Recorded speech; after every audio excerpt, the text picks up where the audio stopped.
కోవా పాయసం చేస్తున్నాను. జీడిపప్పు ఇది ఒక 350 గ్రామ్స్ 400 గ్రామ్స్ ఉంటుంది. అంటే మాకు షాప్ ఉంది. ఇందులోన ఒక 100 గ్రామ్స్లో ఉంటుంది. నెయ్యి వేసాను. ఈ నెయ్యిలో బాగా వేపుతాను. ఇది వచ్చేమో ఒక 3 లీటర్ల పాలు, ఇంకెక్కువ ఉంటాయి. అవేమో అలా సిమ్లో పెట్టి కోవాలా తయారు చేసి బాయిల్ చేస్తాము.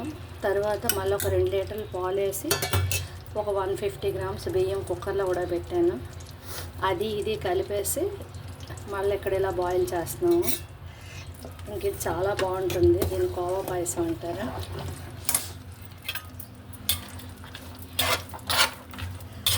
జీడిపప్పును వచ్చేమో మంచి కలర్ వచ్చే వరకు నెయ్యిలో వేయించి, ఇది 400 గ్రామ్స్ జీడిపప్పు, 100 గ్రామ్స్ నెయ్యి, ఇంకొక 100 గ్రామ్స్ నెయ్యి ఉంటుంది.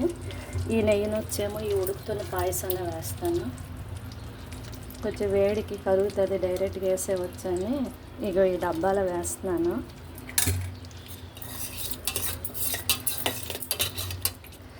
నెయ్యితో పాటు ఇది ఇలా ఉడికితే బాగుంటుంది. ఇదేమో బాగా మంచి కలర్ వచ్చే వరకు వేయించేసి గిన్నెలో పెడతాం కదా పాయసం, దానిపైన వేస్తే బాగుంటుంది. ఇక నెయ్యి వేసిన తర్వాత కూడా అలా ఉడకాలి. ఇది చాలా టైం పడుతుంది. కోవా ఎంతసేపు అవుతుందో అంతసేపు అవుతుంది. చాలా బాగుంటుంది.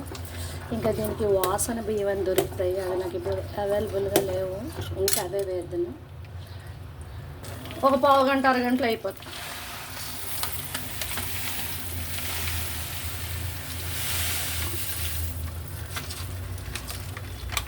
పంచదార ఒక 300 గ్రామ్స్ ఉంటుందని, అంటే ఎక్కువ స్వీట్ వేస్తే బాగోదని కొంచెం తక్కువ వేసాను. ఈ పంచదార పాటు కొంచెం ఉప్పు వేయాలి. కొంచెం ఎక్కువ వేయకూడదు, అంటే చేయి తడిగా ఉండటంతో అనిపిస్తుంది.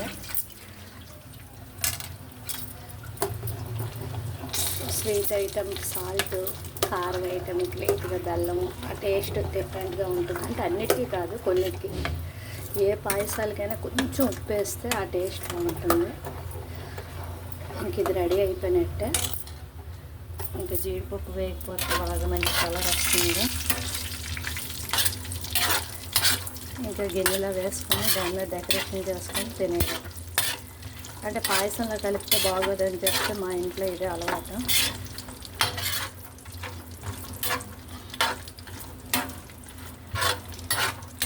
ఇప్పుడు గ్యాస్ కొంచెం హై పెడతాను.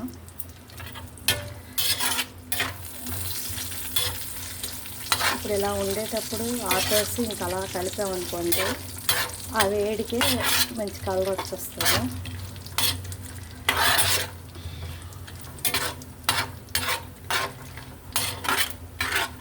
ఇంకా స్టార్టింగ్ అంటే నాకు వీడియోలో ఎడిటింగ్ గట్రా రాదు కనుక స్టార్టింగ్ తీయలేదు. కొంత వర్క్ అయిన తర్వాత తీస్తున్నాను. గ్యాస్ ఆఫ్ చేసిన తర్వాత కూడా కొంచెంసేపు కలపాలి. లేకపోతే ఆ వేడి ఉంటుంది కదా, ఒకవేళ ఏమైనా ఈ కలర్ రాలేదనుకోండి మళ్ళీ గ్యాస్ వెలిగించుకోవచ్చు. మాడిపోతుంది, లేకపోతే నల్లగా అయిపోతే ఆ టేస్ట్ బాగోదు. మంచి గోల్డ్ కలర్లో ఉండేటప్పుడే బాగుంటుంది. ఈరోజు ఉగాది స్పెషల్ కోవా పాయసం. ఉగాది పచ్చడి ఇంకా ఎలాగో తయారు చేస్తాము. మా ఇంట్లోనైతే ఉగాది పచ్చడికి మామిడికాయ, చింతపండు, ఉప్పు, ఎండుమిరపకాయలు, వేపువ్వు. మామిడికాయ, చింతపండు, ఉప్పు, ఎండుమిరపకాయలు, వేపువ్వు, బెల్లం, ఈ 6 ఐటమ్సే కలుపుతాము. ఇంకేం కలపము. మేమైతే ఇలా చేస్తాము. ఇంకా కలర్ రాలేదు. గ్యాస్ వెలిగిస్తాను. పాయసంకి ఎప్పుడైనా ఉప్పు వేసిన తర్వాత గ్యాస్ ఆపినప్పుడు ఉప్పు వేయాలి. గ్యాస్ ఆపకముందు ఉప్పు వేసాం అనుకోండి పాలు ఇది అయిపోతాయి. పాయసం అయితే మంచి వాసన వస్తుంది. ఓకే, లైక్ చేయండి, షేర్ చేయండి, సబ్స్క్రైబ్ చేయండి. Thank you.